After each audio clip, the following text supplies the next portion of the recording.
Hello বন্ধুরা, আবারও তোমাদেরকে ওয়েলকাম জানাচ্ছি আমার একটা ছোট্ট মিনি ব্লগে। তো অনেক দিন পর আবারও একটা ছোট্ট মিনি ব্লগ নিয়ে চলে আসলাম। আমি গেছিলাম বিষ্ণুপুর তোমাদের দাদাভাইয়ের জন্য ওষুধ আনতে। তো ওষুধ নিয়ে ফিরে আসার পথে দেখলাম রাস্তার পাশে রাস্তা খুঁড়ে এই পাইপগুলো বসাচ্ছিল, আর এই পাইপগুলো অনেক দিন আগেই রাস্তার সাইডে ফেলে রেখেছিল।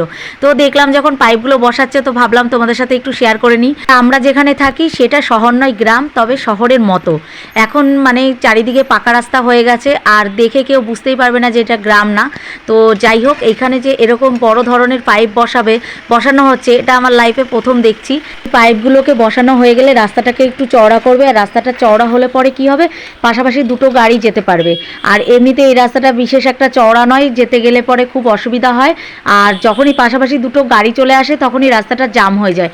এই রাস্তাটা ভালো হয়ে গেলে সবারই খুব সুবিধা হবে। যারা বাসে যায় তাদের তো ভীষণভাবে সুবিধা হবে, কেননা একদিন আমি বাসে উঠে যাচ্ছিলাম, আর এই রাস্তায় যখন বাম্পারগুলো পড়ছিল আর ভাঙাচোরা জায়গাগুলো পড়ছিল, বাস এত স্পিডে যাচ্ছিল যে পুরো মানে বাসের ছাদের সাথে আমার মাথাটা ঠেকে যাচ্ছিল।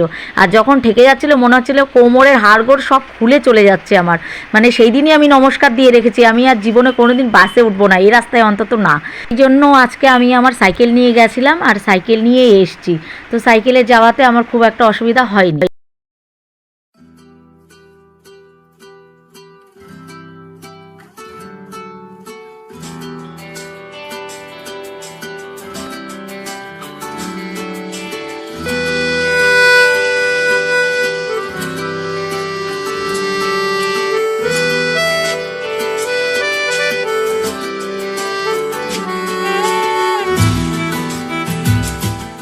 এইখানে সাইডে যখন গর্ত করা হয়েছে, সেই মাটিগুলো একটু রাস্তার উপরে ছিল।